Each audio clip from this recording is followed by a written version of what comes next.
Hello, hello, hello. How are you guys doing this evening? It is about 7 o'clock in Indianapolis, and it is beautiful outside. It was kind of cold this morning when I got up, but now it is warmed into a nice upper 60s. It's nice outside. I'm hanging out with the neighbor dog right now, who is eating eating a bone, and I wanted to show you our patio, and our front walk is completely done, so I wanted to show it to you guys. But anyway, look at the sunlight back here. Isn't it so pretty?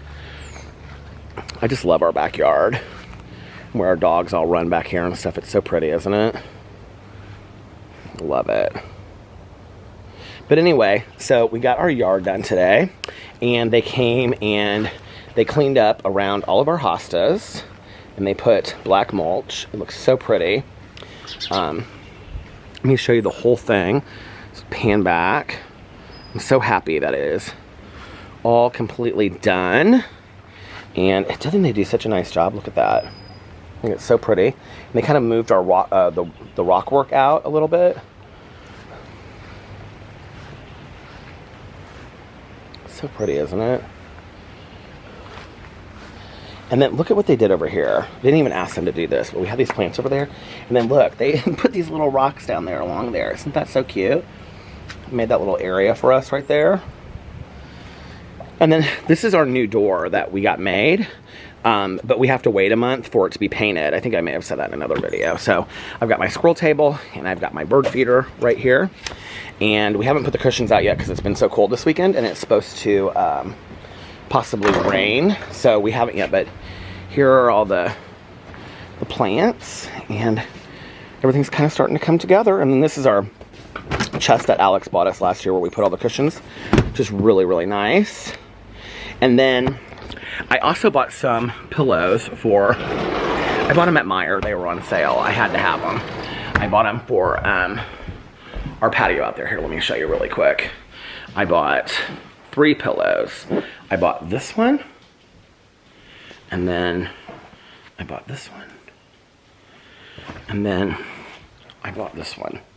I think those will look really pretty with the what do you call it?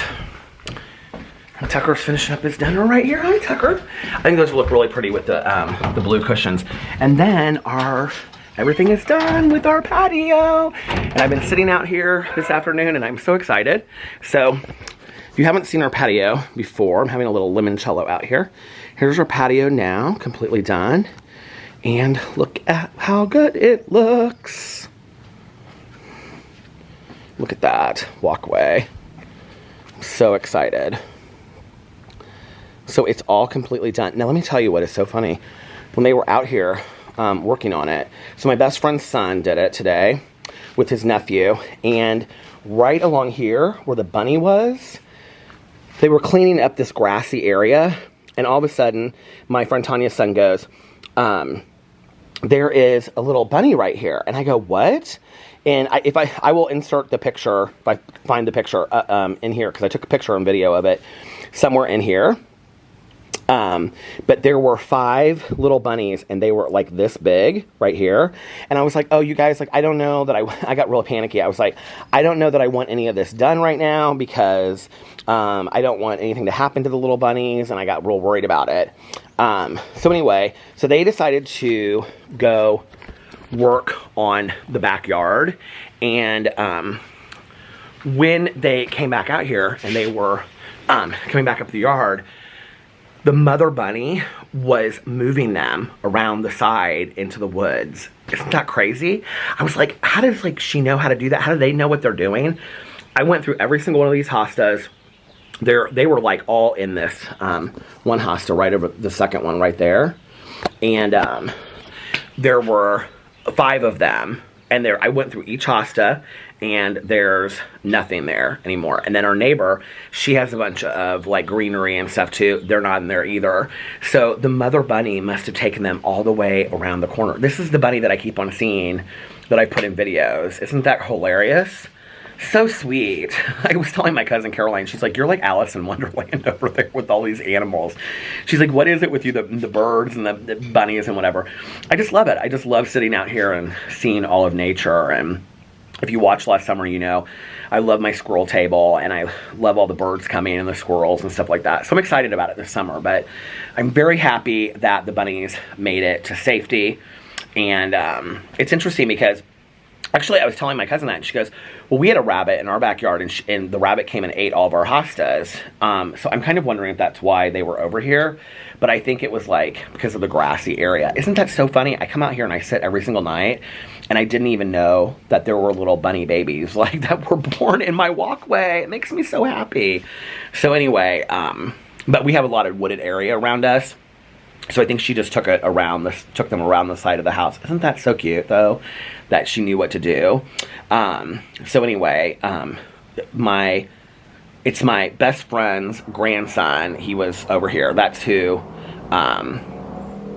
saw the mother bunny taking to. Okay, I stopped it because my husband came outside to say goodbye because he's leaving for a little bit.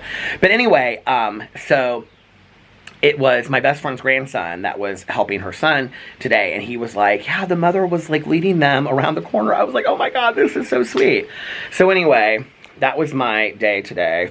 I was also finishing up my audiobook, which is the Clara and the Sun, which is the book for Peter's Book Club for the month of May. You still have 3 days to read it. I don't know that I would recommend that. I don't know that it's my favorite book that I've ever read, but it's okay. I'm glad to say that I've read it. It's an interesting read.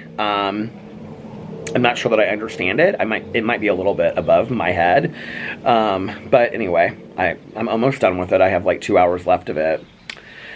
But I did want to do a follow-up to the last 2 days. And I got a bunch of DMs today. People were like, did you complete the challenge last night? How was it for you? So I want to say thank you to everybody that reached out.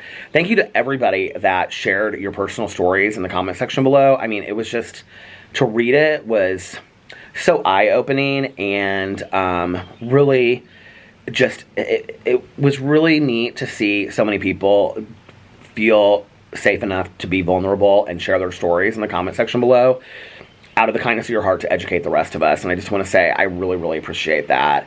You know, when I did this challenge, I was very apprehensive about doing this whatsoever.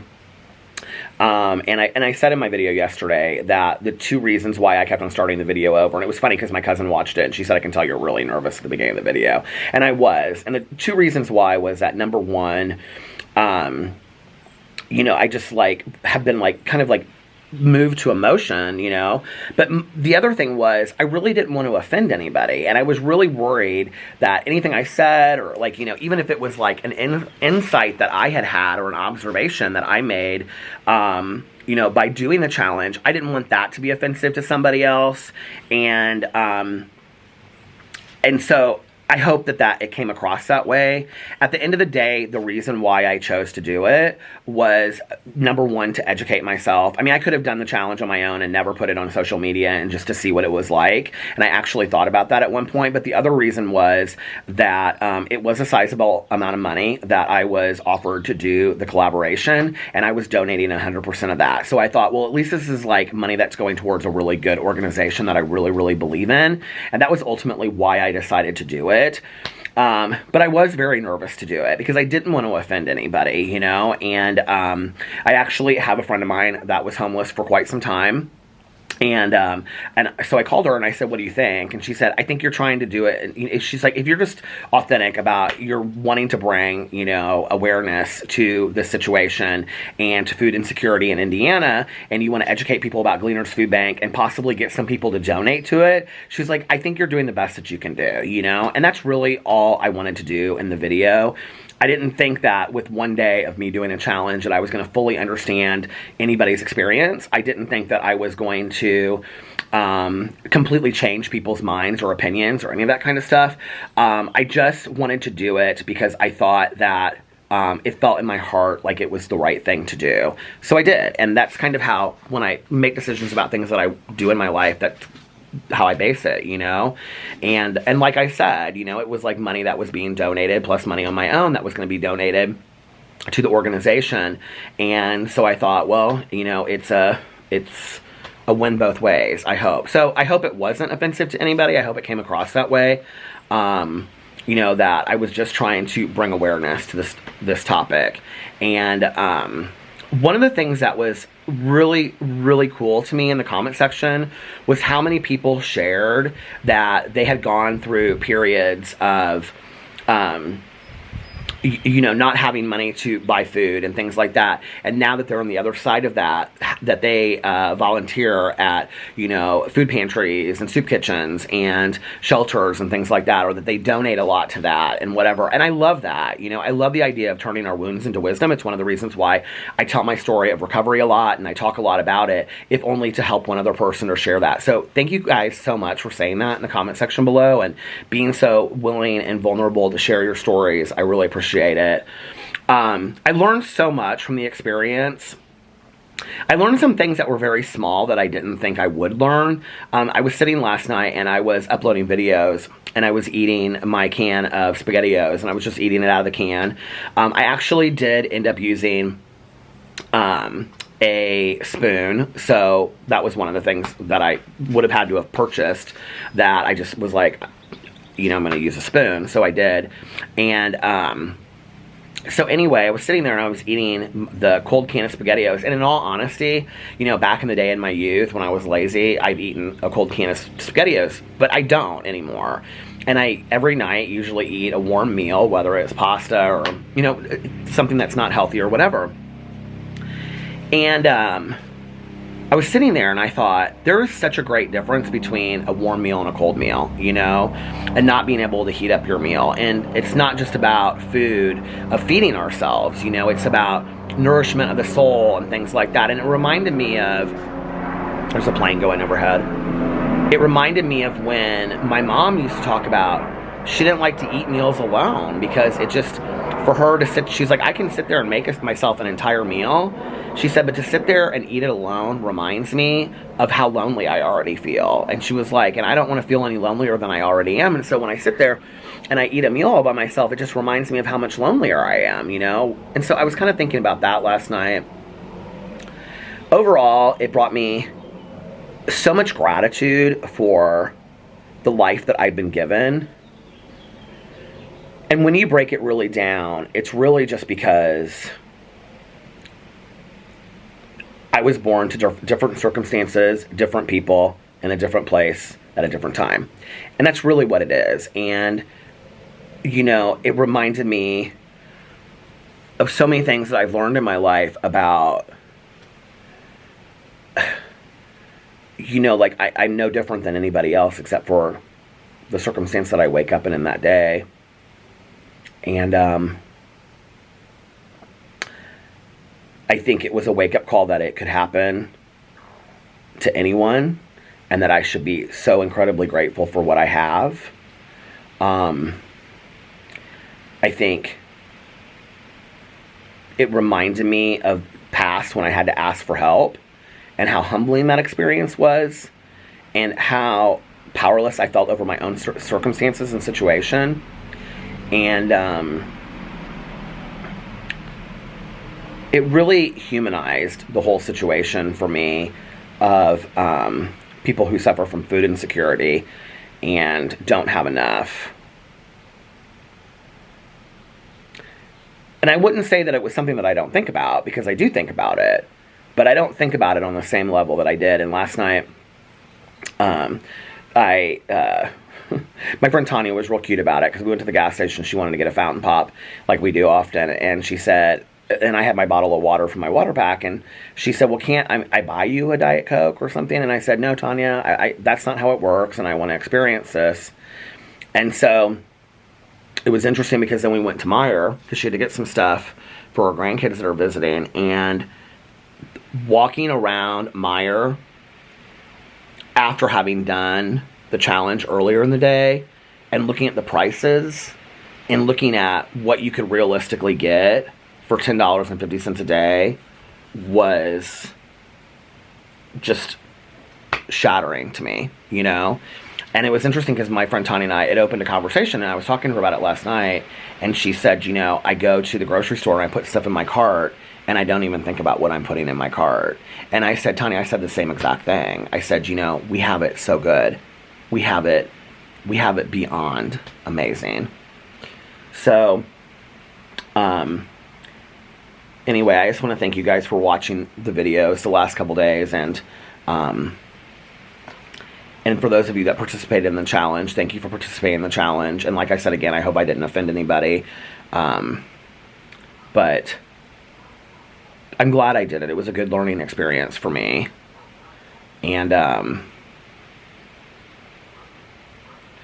found myself, like, physically hungry, but almost more than that, like, emotionally hungry throughout the day, you know. And like I said yesterday, it wasn't the idea that,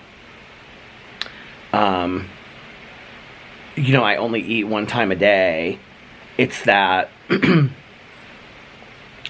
at any time during the day that I'm hungry, or I want a cup of coffee or a fountain pop or a candy bar, that I can go and get that, and I don't have to think about, where's that money going to come from? And it was a wake-up call for me, and it was a lesson in gratitude, and I'm thankful for it. So I love you guys, and I'll see you in my next video. Bye.